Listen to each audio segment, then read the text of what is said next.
Engineer കഴിഞ്ഞിട്ട് ഇപ്പോ ആർട്സിന്റെ സാധ്യത മനസ്സിലാക്കിയിട്ട് ആർട്സിന് കടക്കുന്നതാണ്.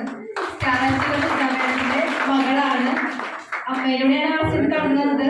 പക്ഷെ ആർട്സിന്റെ സാധ്യതയെ പറ്റി പറഞ്ഞത് മറ്റാരുമല്ല, കൊമ്പടിഞ്ഞാമാക്കിന്റെ പവർഫുൾ ലീഡർ സജീവ് കുമാർ സാറാണ്.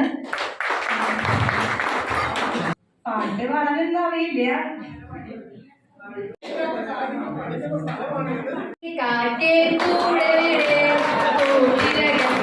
കുഞ്ഞുണ്ടോ, കുഞ്ഞിന് തീറ്റ കൊടുക്കാം ഞാൻ, കുഞ്ഞു കിടന്ന കരഞ്ഞു നീരും, കുഞ്ഞെ കുഞ്ഞെ നീ തരുമോ നിങ്ങളുടെ കയ്യിലെ നെയ്യപ്പം, ഇല്ല തരില്ല നെയ്യപ്പം, അയ്യോ കാക്കേ പറ്റിച്ചേ.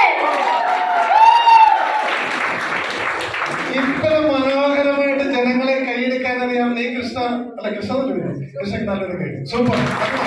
Thank you.